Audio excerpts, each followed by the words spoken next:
चलिए जानते हैं आज की देश और दुनिया की सिलेक्टेड काम की और महत्वपूर्ण 50 बड़ी खबरों को सिर्फ 10 मिनट में। पर अभी तक आपने इस वीडियो को लाइक नहीं किया तो लाइक कर दीजिए। तो चलिए वीडियो स्टार्ट करते हैं। टूटा वैक्सीनेशन रिकॉर्ड। भारत में एक दिन में 2 करोड़ से अधिक वैक्सीन लगी। पीएम मोदी के जन्मदिन पर रचा गया इतिहास। नितिन गडकरी बोले, इलेक्ट्रिक रेलवे इंजन की तरह बसों और ट्रकों को भी बिजली से चलाया जाएगा। पीएम मोदी के जन्मदिन पर केंद्रीय रेल मंत्री अश्विनी वैष्णव ने शुरू की रेल कौशल विकास योजना। 50,000 लोगों को होगा फायदा। पंजाब के सीएम कैप्टन अमरिंदर सिंह की कृषि कानूनों पर मांग। कहा, किसानों से तुरंत बात करे केंद्र सरकार। महेंद्र सिंह धोनी को मोदी सरकार ने दी खास जिम्मेदारी। रक्षा मंत्रालय की समिति में शामिल हुई पूर्व कप्तान। राष्ट्रपति ने हिमाचल विधानसभा के विशेष सत्र को किया संबोधित। कहा, कोरोना की लड़ाई में राज्य बना चैंपियन। कृषि कानून के 1 साल पूरे होने पर दिल्ली में अकाली दल का ब्लैक फ्राइडे प्रोटेस्ट मार्च। सुरक्षा कड़ी। एससीओ सम्मेलन में बोले पीएम मोदी। कहा, अफगान की हालत से चुनौतियां बढ़ी, कट्टरता बड़ी चुनौती। बीजेपी के सेवा और समर्पण अभियान की शुरुआत के बाद बोले जेपी नड्डा। कहा, देश में जन भागीदारी की नई इबारत लिखी जा रही। पीएम मोदी के जन्मदिन पर कांग्रेस मना रही बेरोजगारी दिवस। राहुल गांधी बोले हैप्पी बर्थडे। कोरोना की चुनिंदा दवाओं पर नहीं लगेगी जीएसटी। काउंसिल ने 31 दिसंबर तक दी राहत। अगले साल सेंट्रल विस्टा करेगा गणतंत्र दिवस परेड की मेजबानी। केंद्रीय मंत्री हरदीप सिंह पुरी ने बताया 2.5 महीने में पूरा होगा प्रोजेक्ट। उत्तराखंड सीएम पुष्कर सिंह धामी का ऐलान। आज से शुरू होगी 4 धाम यात्रा। कोविड-19 प्रोटोकॉल का करना होगा पालन। अखिलेश यादव पर तंज कसते हुए केशव प्रसाद मौर्य बोले, इफ्तार पार्टी करने वाले अब मंदिर मंदिर घूम रहे। सुप्रीम कोर्ट ने केरल सरकार को 11वीं परीक्षा ऑनलाइन मोड में आयोजित करने की दी अनुमति। यूपी तेज हवाओं के साथ बारिश का दौर जारी। अब तक 22 लोगों की मौत। महाराष्ट्र के पूर्व गृह मंत्री अनिल देशमुख की बढ़ी मुश्किलें। नागपुर के घर पर आईटी का छापा। कोई भी नहीं जता सकता 2 वयस्कों के संबंधों पर आपत्ति, फिर चाहे वो माँ बाप ही क्यों न हो। Allahabad high court. लोगों को मिलता सस्ता तेल, फिर पेट्रोल डीजल को जीएसटी के दायरे में लाने के खिलाफ क्यों है राज्य सरकार। दिल्ली, यूपी, उत्तराखंड सहित कई राज्यों में आंधी और बिजली गिरने के साथ होगी भारी बारिश। मौसम विभाग ने जारी किया अलर्ट। केंद्रीय गृह मंत्री अमित शाह ने दी हैदराबाद मुक्ति दिवस की बधाई। निर्मल शहर में जनसभा को किया संबोधित। योगी सरकार पर प्रियंका गांधी का हमला। कहा, मुकदमे वापस लेने का नाटक कर रही सरकार। किसके आदेश पर किया गया था किसानों का अपमान। इसरो अगले साल लॉन्च कर सकता है भारत का पहला सौर मिशन आदित्य 1। ये होगा इसका काम। हरियाणा के सीएम खट्टर ने पीएम मोदी से मुलाकात की। किसान आंदोलन समेत कई मुद्दों पर हुई चर्चा। देश में कोरोना संक्रमण के मामले पिछले 3 दिन से लगातार बढ़ रहे। बीते 24 घंटे में मिले 34,000 नए केस। सीएम योगी आदित्यनाथ ने विश्वकर्मा श्रम सम्मान योजना के तहत 21,000 लाभार्थियों को बांटे टूल किट। यूपी चुनाव से पहले अखिलेश यादव का बड़ा ऐलान। सत्ता में आने पर करेंगे विश्वकर्मा जयंती पर छुट्टी। केंद्रीय मंत्री प्रहलाद जोशी का दावा। मिथक तोड़ते हुए उत्तराखंड में सरकार बनाएगी बीजेपी। भारत की चीन को 2-2 कहा, भारत को किसी तीसरे देश की नजर से न देखे ड्रैगन। यूपी विधानसभा चुनाव में कांग्रेस ने गठित की स्क्रीनिंग कमेटी। जितेंद्र सिंह को बनाया अध्यक्ष। आप नेता राघव चड्ढा का नवजोत सिंह सिद्धू पर पलटवार। पंजाब कांग्रेस प्रमुख को बताया राजनीति की राखी सावंत। जी हां दोस्तों, और भी बहुत बड़ी काम की खबरें निकल कर आ रही हैं, इसलिए वीडियो को लास्ट तक जरूर देखना। तो चलिए अब जानते हैं जो महत्वपूर्ण काम की खबरें हैं उनको विस्तार से। पर इससे पहले अभी तक आपने इस वीडियो को लाइक नहीं किया तो लाइक कर दीजिए। टूटा वैक्सीनेशन रिकॉर्ड। भारत में एक दिन में 2 करोड़ से अधिक वैक्सीन लगी। पीएम मोदी के जन्मदिन पर रचा गया इतिहास। जी हां, भारत ने प्रधानमंत्री नरेंद्र मोदी के जन्मदिन पर इतिहास रच दिया। भारत ने एक दिन में तेजी के साथ 2 करोड़ वैक्सीन लगाने का काम पूर्ण कर लिया है। कोविन पोर्टल के आंकड़ों के अनुसार देश में दी गई खुराकों की संख्या शाम 5:10 बजे तक 2,41,136 तक पहुंच गई थी।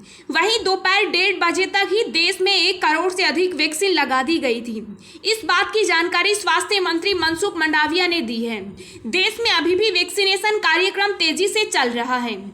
स्वास्थ्य मंत्रालय के अनुसार भारत में एक दिन में सबसे ज्यादा वैक्सीन लगाने का रिकॉर्ड तोड़ दिया गया है। पहले 1.5 करोड़ फिर 2 करोड़ वैक्सीन देने का काम किया गया। मंडाविया ने ट्वीट करते हुए कहा, #वैक्सीन सेवा को चरितार्थ करते हुए स्वास्थ्य कर्मियों एवं देशवासियों की तरफ से प्रधानमंत्री मोदी को उपहार। प्रधानमंत्री मोदी के जन्मदिन पर आज भारत ने नया कीर्तिमान स्थापित करते हुए एक दिन में 2 करोड़ टीके लगाने का ऐतिहासिक आंकड़ा पार किया है। पीएम मोदी के जन्मदिन पर केंद्रीय रेल मंत्री अश्विनी वैष्णव ने शुरू की रेल कौशल विकास योजना। 50,000 लोगों को होगा फायदा।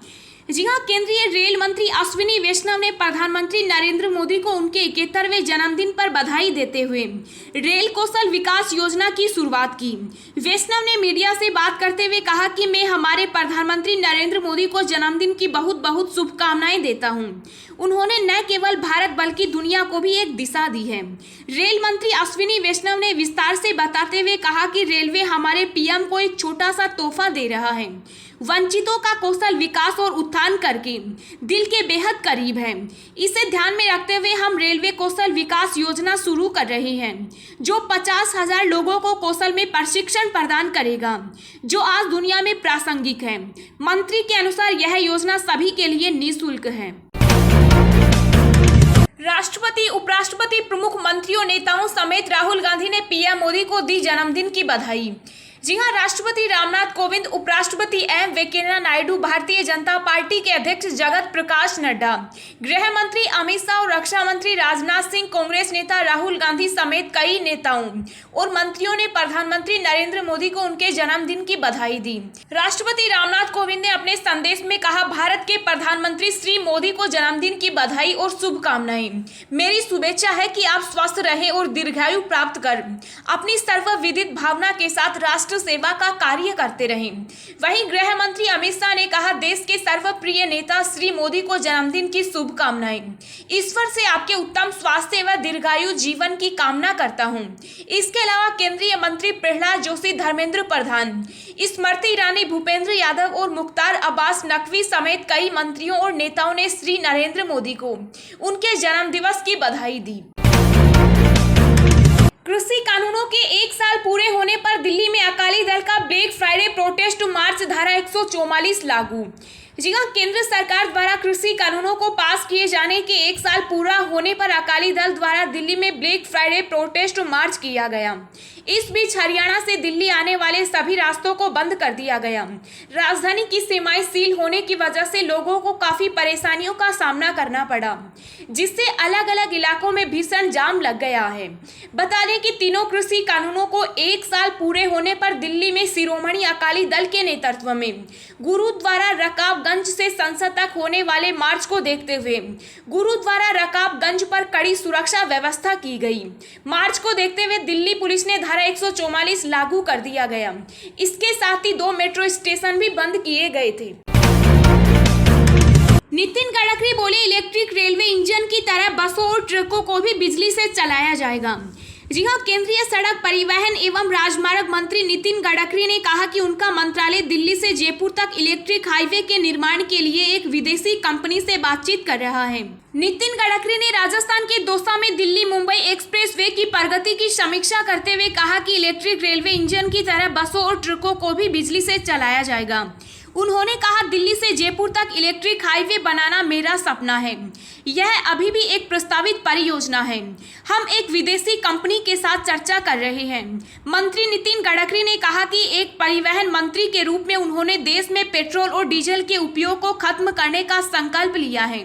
गडकरी ने बृहस्पतिवार को दिल्ली मुंबई एक्सप्रेसवे की प्रगति की समीक्षा की, जिसके चालू होने पर सड़क मार्ग से राष्ट्रीय राजधानी और वित्तीय केंद्र के बीच का सफर 24 घंटे की जगह 12 घंटे में पूरा होने की उम्मीद है। 8 लेन का यह एक्सप्रेसवे दिल्ली, हरियाणा, राजस्थान, मध्य प्रदेश और गुजरात से होकर गुजरेगा। इसरो अगले साल लॉन्च कर सकता है भारत का पहला सौर मिशन आदित्य 1, ये होगा इसका काम। जी हाँ, भारतीय अंतरिक्ष अनुसंधान संगठन द्वारा सूर्य का अध्ययन करने वाले मिशन आदित्य L1 मिशन को लेकर बड़ी खबर है कि अगले साल 2022 मार्च में सूर्य का अध्ययन करने वाले मिशन को लॉन्च किया जा सकता है। दरअसल मिशन को 2020 की शुरुआत में कोरोना महामारी के कारण आगे बढ़ाया गया था। इसरो ने कहा कि इस मिशन के साथ सुपरनोवा को भी लॉन्च किया जाएगा। इसरो ने साल 2019 में देश के पहले सन मिशन की घोषणा की थी। अब इसे अगले 2022 में लॉन्च करने की तैयारी है। अगर यह मिशन सफल होता है तो भारत भी जापान, अमेरिका और यूरोपीय संघ की सूची में शामिल हो जाएगा। बता दें कि आदित्य L1 मिशन को पृथ्वी से 1.5 मिलियन किलोमीटर की दूरी छोड़ा जाएगा, जो प्रभामंडल कक्षा होगी, ताकि सूर्य को बिना किसी रुकावट के लगातार देखा जा सके। पंजाब के सीएम कैप्टन अमरिंदर सिंह की कृषि कानूनों पर मांग, कहा किसानों से तुरंत बात करे केंद्र सरकार। जी हाँ, केंद्र सरकार द्वारा कृषि कानूनों को लाए हुए 1 साल हो गया है। इस मौके पर पंजाब के सीएम कैप्टन अमरिंदर सिंह ने केंद्र सरकार से आग्रह किया है कि वह किसानों से बातचीत कर आंदोलन को खत्म करने का रास्ता निकाले। उन्होंने तीनों कृषि कानूनों को रद्द करने की मांग की है। मुख्यमंत्री ने कहा कि आंदोलन में कई किसानों की जान जा चुकी है। अब वक्त आ गया है कि केंद्र सरकार किसानों और राष्ट्रहित में कानूनों को वापस ले। कैप्टन अमरिंदर सिंह ने आगे कहा कि नए कृषि कानूनों को तुरंत रद्द कर उसकी जगह किसानों की मांग के मुताबिक नया बिल पेश करें। सीएम लुधियाना में पंजाब एग्रीकल्चर यूनिवर्सिटी की ओर से आयोजित किए गए 2 दिवसीय किसान मेलों को वर्चुअली संबोधित कर रहे थे। दिल्ली, यूपी, उत्तराखंड सहित इन राज्यों में आंधी और बिजली गिरने के साथ होगी भारी बारिश। मौसम विभाग ने जारी किया अलर्ट। जी हाँ, मौसम विभाग ने कई राज्यों में अगले 2 दिन तक सामान्य और मध्यम से भारी बारिश होने की चेतावनी जारी की। आईएमडी के मुताबिक इस दौरान तेज आंधी के साथ साथ बिजली गिरने की भी संभावना है। दिल्ली और आसपास के क्षेत्रों में आज भी बारिश की संभावना है। यहाँ ऑरेंज अलर्ट जारी किया गया। वहीं गुजरात और मध्य प्रदेश में भी दोनों दिन बारिश जारी रहने की बात कही गई है। साथ ही तेज हवाएं चलने की भी बात कही जा रही है। मौसम विभाग के मुताबिक कोंकण, उत्तरी मध्य महाराष्ट्र, राजस्थान, मध्य प्रदेश और उत्तर प्रदेश में अगले 2 दिनों में तेज बारिश हो सकती है। लो प्रेशर की वजह से डिप्रेशन उत्तर पूर्वी मध्य प्रदेश से होते हुए उत्तर पश्चिम भारत की तरफ बढ़ रहा है। आईएमडी के मुताबिक कर्नाटक, तमिलनाडु, पुडुचेरी और केरल में भी अगले 24 घंटों में बारिश हो सकती है। वहीं इस हफ्ते की शुरुआत में आईएमडी ने ओडिशा के कुछ जिलों में रेड अलर्ट जारी कर दिया है। देश में कोरोना संक्रमण के मामले पिछले 3 दिन से लगातार बढ़ रहे। बीते 24 घंटे में मिले 34,000 नए केस। जी हाँ, भारत में कोरोना संक्रमण के मामलों में उतार चढ़ाव जारी है। बीते 24 घंटों में देश भर में 34,403 कोरोना मामले देखने को मिले। हालांकि इस दौरान कुल 37,950 लोग पूरी तरह से ठीक भी हुए हैं। इस समय देश में कोरोना के 3,39,056 मामले सक्रिय हैं। कोरोना के बढ़ते मामलों ने तीसरी लहर आने का संकेत देना शुरू कर दिया है। विशेषज्ञों की माने तो सितंबर के आखिरी में तीसरी लहर दस्तक दे सकती है। अक्टूबर में तीसरी लहर पीक पर रहने की संभावना है। केरल में कोरोना के मामले जिस तेजी से घटने चाहिए उस रूप में नहीं घट रहे। यहाँ कोरोना का दैनिक आंकड़ा 20,000 के ऊपर बना हुआ है। दक्षिण के राज्यों से कोरोना के सबसे अधिक नए मामले सामने आ रहे हैं। तमिलनाडु और आंध्र प्रदेश में भी पिछले कई दिनों से 1,000 से ज्यादा मामले सामने आ रहे हैं। हालांकि सबके बीच रिकवरी रेट बढ़ने से कोविड के एक्टिव मामले घटे हैं। देश में कोरोना का रिकवरी रेट 97.65% पर है। वहीं कुल मामलों का 1.2% केस सक्रिय हैं।